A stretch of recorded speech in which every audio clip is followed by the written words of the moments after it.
Attract అవుతాయి. Attract అవుతూ దానికి కావాల్సిన పోషకాలు కూడా అందిస్తూ ఉంటాయి. సో దీనికి అంత తేడా ఉందన్నమాట. అందుకే ఇది ఆర్థికంగా పెరుగుతుంది, ఇదేమో స్టాండర్డ్ గ్రోత్ ఉంటుంది. ఈల్డ్స్ కూడా తక్కువ ఉంటాయి, ఈల్డ్స్ ఎక్కువ ఉంటాయి. ఇంకోటి ఏంటి, మన టార్గెట్ కాకుండా ఏంటంటే 0.3, 0.4 ఉంది. సో ఇది వేయడం వల్ల అటెస్టేట్ మల్టిప్లై అంటే 3-4 మల్టిప్లికేషన్ జరుగుతుంది. అంటే ఇప్పుడు ఇక మనం 0.5 అన్నది అనుకున్నది ఇప్పుడు ఆల్రెడీ సార్ చెప్పినట్టుగా 33.5 ఉంది. అంటే ఎన్ని రేట్లమ్మా? 10 టైమ్స్ ఇంకా ఎక్కువే, 50 టైమ్స్ రియల్. అందుకనే వాటర్ కూడా మీరు డైల్యూట్ చేసుకోవాలి. ఫర్ ఎగ్జాంపుల్ చిన్న ఆయిల్ పామ్ మొక్కలు ఉన్నాయనుకోమ్మా, 5 లీటర్లు వేసుకోవాలి. బాగా ఎదిగిన మొక్కలు అయితే 10 లీటర్ల దాకా వేసుకోవచ్చు. అలాగే నిమ్మ, బత్తాయి, పపాయ, నిజంగా ఇంకోటి కూరగాయలకి అయితే ముందుగానే దుక్కులో ఈ యొక్క 1 టన్ను పాలింగ్ చేసుకుని, తర్వాత దుక్కు దున్నుకుని, తర్వాత బడ్స్ రైస్ బెడ్స్ వేసుకుని అప్పుడు మొక్కలు వేసుకోగలిగితే ఈ యూరియా మీరు వెయ్యకపోయినా కూడా పడేస్తాయి. అది దాని ఇంపార్టెన్స్. Okay, thank you. అంటే నేను 300 రూపీస్ చెప్పినట్టు చాలా తక్కువ అండి. అంత తక్కువ ఏం చేస్తున్నాం అంటే మేము లాభాపేక్ష లేకుండా చేస్తున్నాం. కేవలం రైతులకి హెల్ప్ అవ్వాలి, మాకు హెల్ప్ అవ్వాలని లాభాపేక్ష లేకుండా చేస్తున్నాం.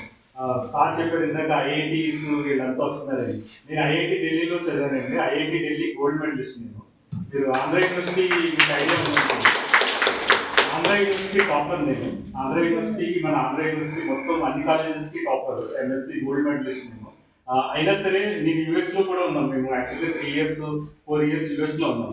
అక్కడ ఫుడ్ ఏ విధంగా అంటే జెనెటికలీ మోడిఫైడ్ కార్పొరేట్ ఫార్మింగ్ అయిపోయింది. ఇప్పుడు అంతా సార్ చెప్పారు కదా జనరేషన్లో ఎలా చేంజ్ అవుతుందంటే మీరు ఇంకా నెక్స్ట్ చూడలేదు, నెక్స్ట్ ఏమవుతుందో చూడలేదు. అది చాలా భయంకరమైంది. అది ఆల్రెడీ యూఎస్లో మేము చూసాం. రైతులు ఎవరు ఉండరు, it's all corporate farming. Corporate farming అంటే ఈ లీజు తీసుకుంటారు, పొలం వాళ్ళది కాదు, బట్ వర్కర్స్ రైతులు. సీడ్స్ అన్ని కూడా జెనెటికలీ మోడిఫైడ్ సీడ్. మనకి సీడ్స్ అందుబాటులో ఉండవు, యూరియా ఉండదు, ఏమి ఉండదు. The next level of what sir has scored, that is like really మీకు చాలా భయంకరమైంది అనమాట. మనం ఇంకా దగ్గరగా ఆ స్టేజ్కి రాలేదు. యాజ్ లాంగ్ యాజ్ మన ఏవో గారు మాకు చాలా డైరెక్షన్ ఇచ్చారు. దీన్ని మేము రీస్టార్ట్ చేస్తాం. ఏడీ గారు కానీ మాకు 3 hours 4 hours స్పెండ్ చేసి వాళ్ళ ఇంపార్టెంట్ టైంలో మాకు గైడెన్స్ ఇచ్చారు, వాళ్ళ ముందు నడిపించారు. ఇలాంటి వ్యక్తులు ఉన్నంత కాలం మన ఇండియా కార్పొరేట్ ఫార్మింగ్ వైపు వెళ్ళే అవకాశం లేదు. కేవలం లాభాపేక్ష లేకుండా చేస్తున్నారు కాబట్టి ఇంత తప్పుకు ఇవ్వగలుగుతున్నాము. సో అది వాళ్ళు నెగోషియేట్ చేసుకుంటారు, రైతు డెవలప్. మనం ముందు డైవర్ట్ మనం రైతులకి మీరు గైడ్ చేస్తే వాళ్ళు ఉంటారు. ఏమో పశువుల ఎరువులను కూడా ట్రాన్స్పోర్ట్ చేసుకోవాలి కదా సార్. వచ్చేస్తుంది కదా సార్, అలా అది కరగాలంటే చాలా టైం టేకింగ్ కదా. ఆల్రెడీ రెడీమేడ్ ప్రోడక్ట్ ఇది. ఇప్పుడు మన నిజంగా కూడా కావాలనుకుంటే ఎప్పుడు కానీ మాకు రైతులు అలా